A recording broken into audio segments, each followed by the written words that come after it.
Welcome back to Razmafsar TV. Uriel, one of my fans and followers of Razmafsar and Razmafsar TV on YouTube channel, asked me to make a video on Varzesh Pahlavani or Varzesh Bastani and talk about its role because I did that already in Persian, but Uriel asked me to do it in English so he could understand. Also, the rest of participants and fans can also understand. Or my followers from all other countries across the planet. So I'm going to talk about Varzesh Pahlavani in English. First of all, to start, even in Iran today, some people call it Varzesh Pahlavani, means the sport of or the martial art of Pahlavan champions, or Varzesh Bastani, ancient art or martial art. Let me just come and explain to those of you who do not speak Persian as a native language or mother tongue, and those of you who are not fluent in Persian, Varzesh technically on its own means sport, but any type of martial art in Persian is called Varzesh Razmi. Razmi means fighting. So Varzesh cannot be translated as sport, fighting sport, but it is a martial art. And now, many researchers in today's Iran point out, and I'm among them, that in the Qajar period, where we have many manuscripts left, and it is better to call this Varzesh Pahlavani, martial arts of champions, instead of ancient martial arts. But personally, I'm open to both of them. And what are the roles of this martial art?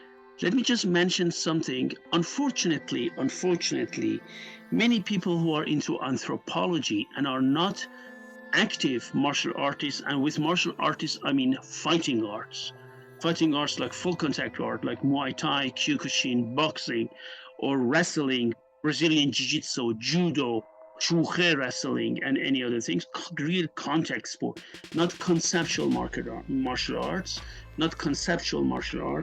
but real fighting arts, who are not into that and do not know contact, underestimate the role of Varzesh Pahlavani.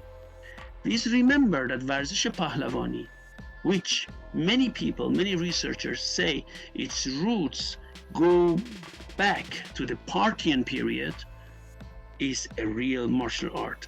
It really hurts us as Iranian martial artists and researchers when we read some papers who call people who practice this as gymnasts. This is an insult for practitioners of this martial art. And for any of you who doubt the efficiency of Varzesh Pahlavani, I would like to mention one of the columns, one of the pillars of Varzesh Pahlavani is wrestling.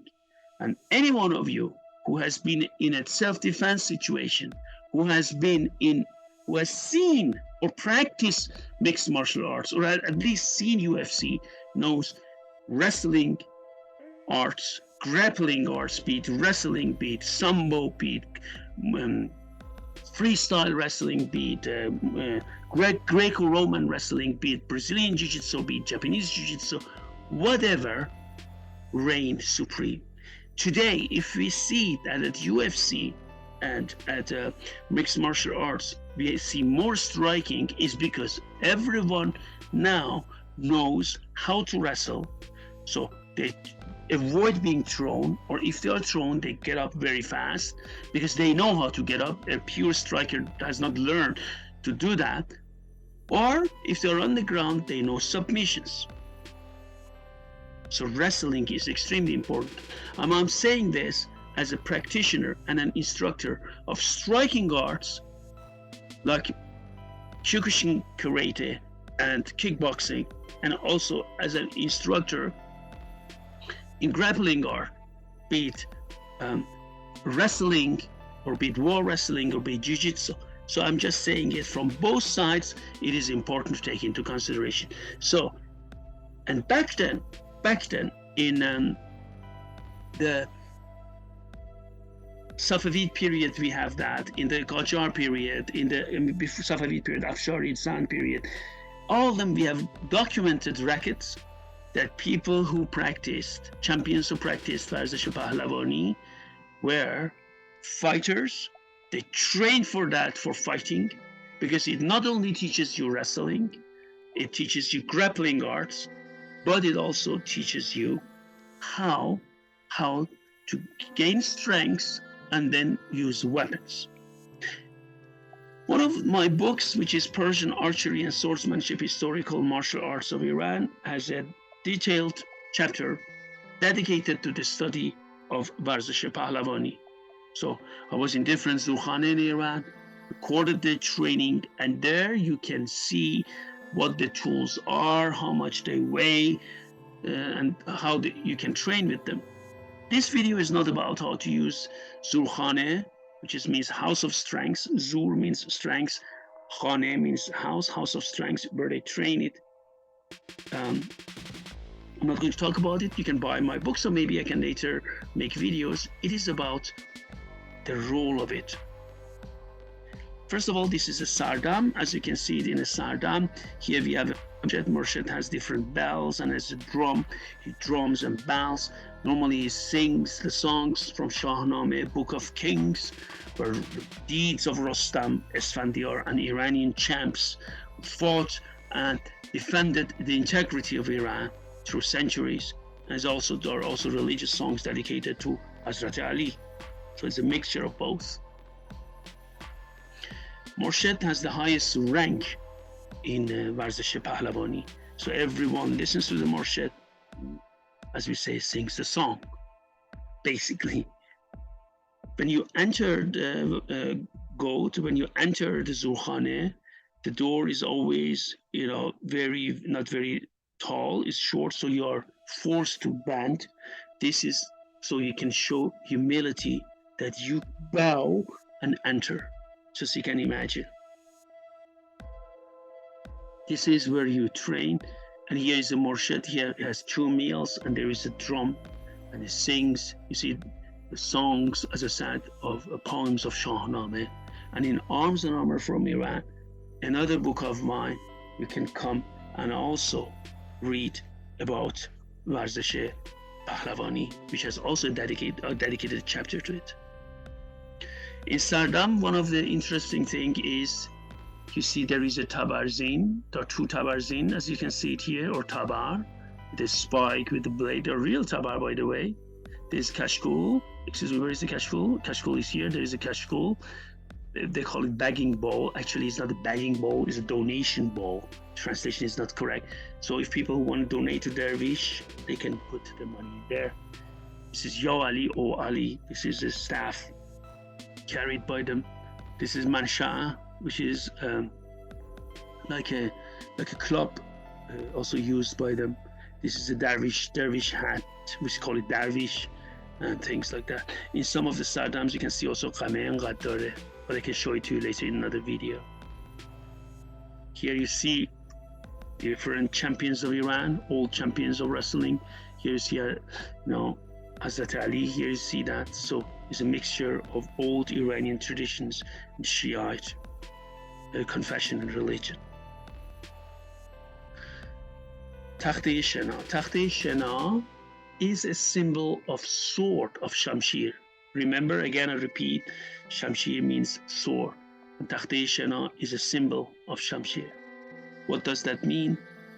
Takhte Shana is a push-up board, the translation. So you do different push-ups. You can do, different types of push-ups are done on that. But what is important, and many people ask, why is it that, for example, there are different push-ups. This is Sarnawazi, where he just, first of all, warms up his neck and then does different push-ups. You see, this is Peach, where you turn around that, look at the muscles, so you get really strong. You can pick up person. It's Joft, where you go down together. You see here is, Peach, you turn, and here is Joft.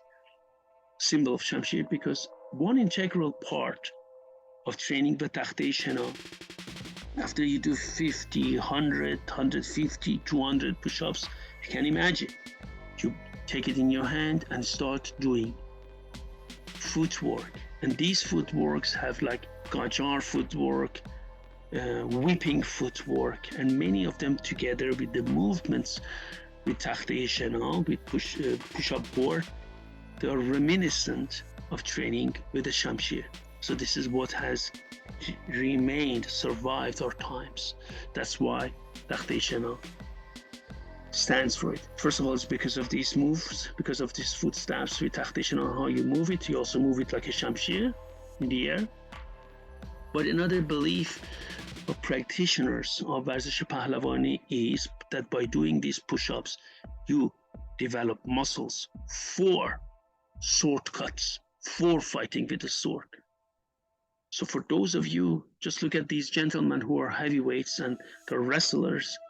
Imagine they cut with the Shamshir like that. Those of you who know and who have practiced cutting tests know what a difference it makes. Very often when you do not play a game of tag, just like the nobility played a game of tag, but you really go into battlefield, many people come and say in weapons, weight does not play a role. It's not true. If both of you have protection, if both of you are experienced in fighting, weight and power and weight still play a role, because he can simply generate much more power to cut his target. Never forget that.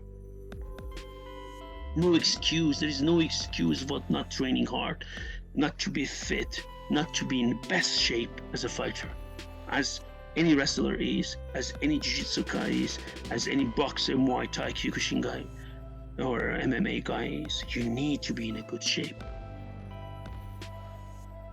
You see, there is another one movement by Takhte Shana. That's what this gentleman is doing. Then we go to meal. And what is meal? Meal means another word for gores. Meal, as you can see it here, is made of wood.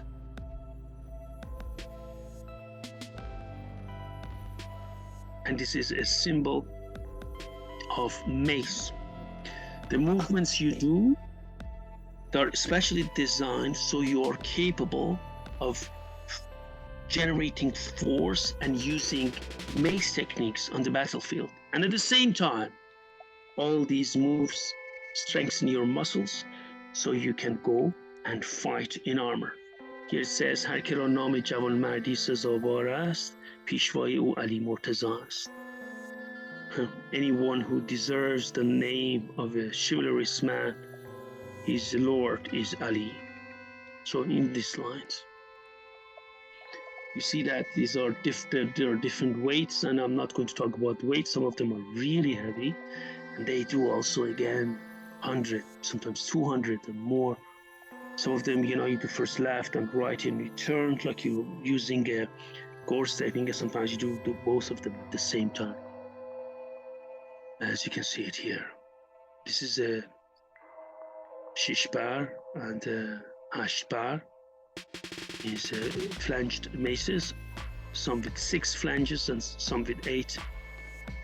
You also put them on the ground and use them back and forth like this and try to train your muscles, for your leg muscles, because lots of force for mace techniques come from there. As you can see it here as well, there are different types of training. This is single, but in my gavarke, as they call it.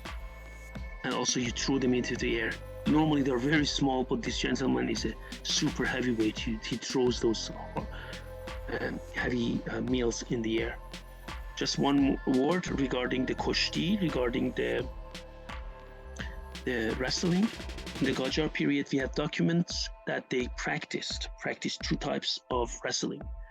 One of the wrestlings was called kushti khasmane, and one of them kushti dustane. Kushti khasmane means a wrestling which was based on enmity, so enemies do it to each other, animosity, based on animosity, on enmity, and Kushti Dostane, friendly match.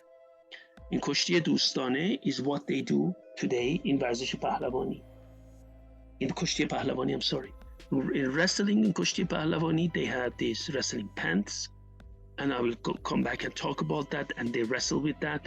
So the target is they can grab the wrestling pant, and the upper body is grabbed like Greco-Roman, and the goal is to throw your opponent or to slam him to the ground as hard as you can.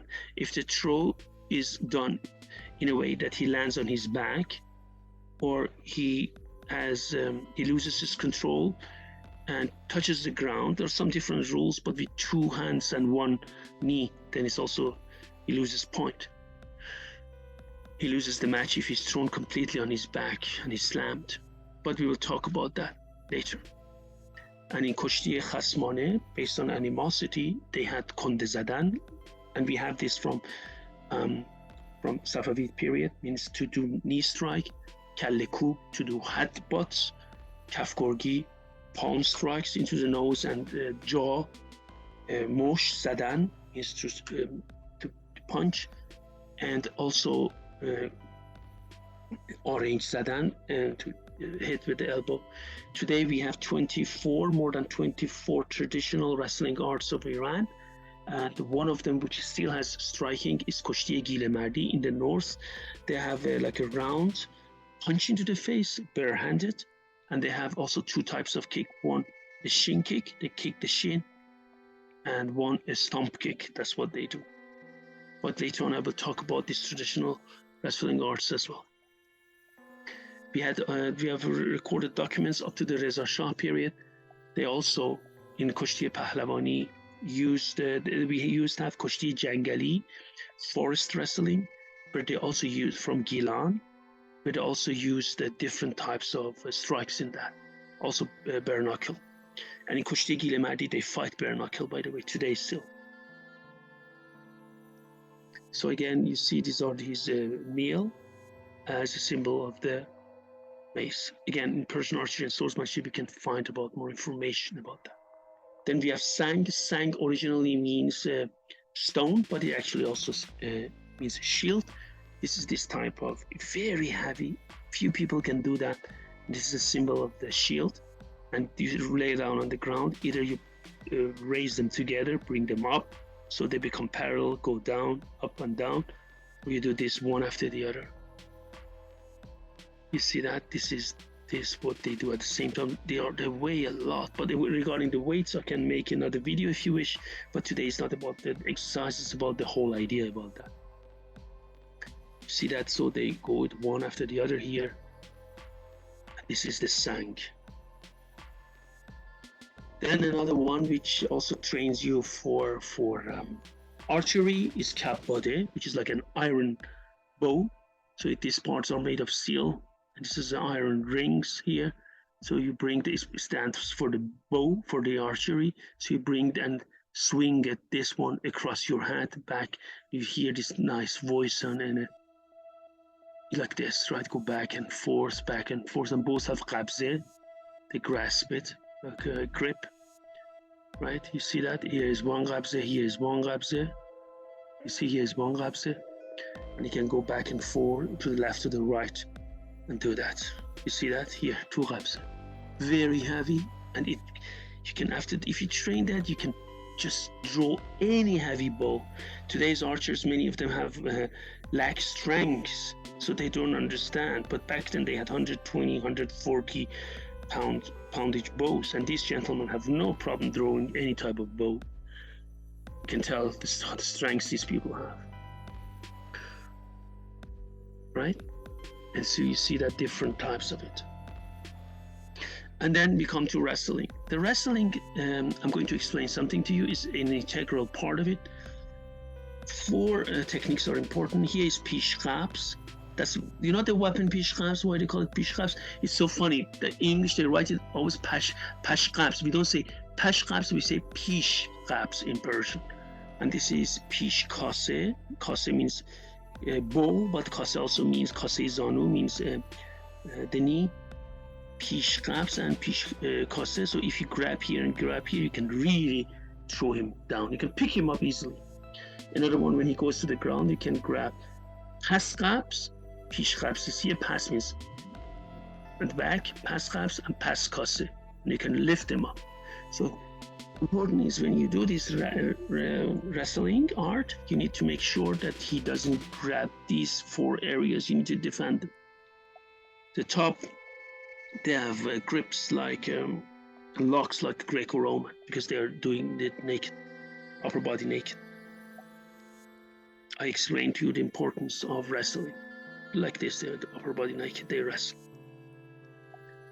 Another thing which they also do, and they takes up like half an hour also, they practice without anything in their hands, different footsteps, and these footsteps they turn, they do charkh, they do پای قجری and پای تبریزی, different types of foot work and foot movements, as you can see it here. And today, unfortunately, in Varzesh Pahlavani, Pushti Pahlavani has a separate federation, and Varzesh Pahlavani, which are all these tools, has a separate federation. And that's led to the fact that people either do Kushti Pahlavani, meaning they do the wrestling for the champions, or they do and train with these tools. This separation is not historical, and in my humble opinion, is not correct.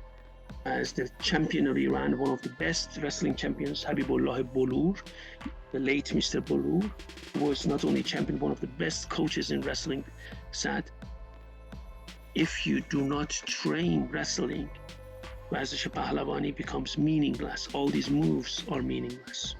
So the goal of Varzesh Pahlavani is to fight. Let us respect these martial artists. They stand for power.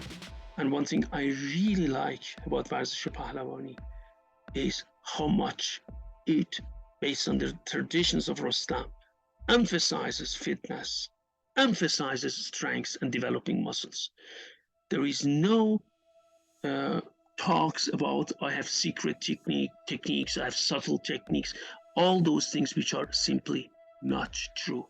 Everything in Varzesh Pahlavani is based on realistic techniques, building your body base, being a top powerful person to handle weapons, and also to wrestle and fight with or without weapons.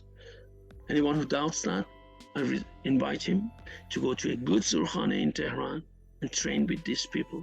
And if he dares, to wrestle with them.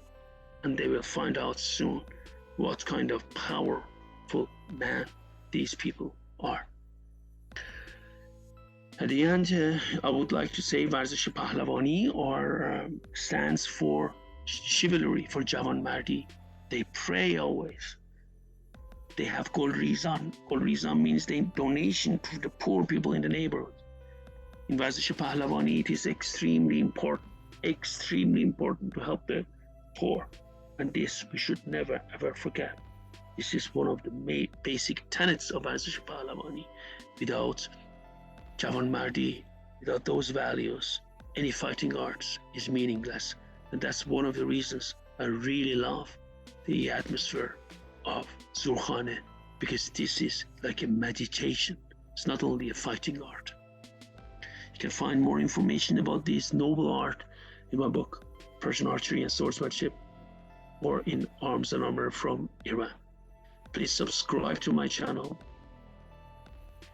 ring the bell, make comments, like, and support my research. If you wish to buy any of my books, please go to the link provided, and you can directly go to the web shop and order any book you wish.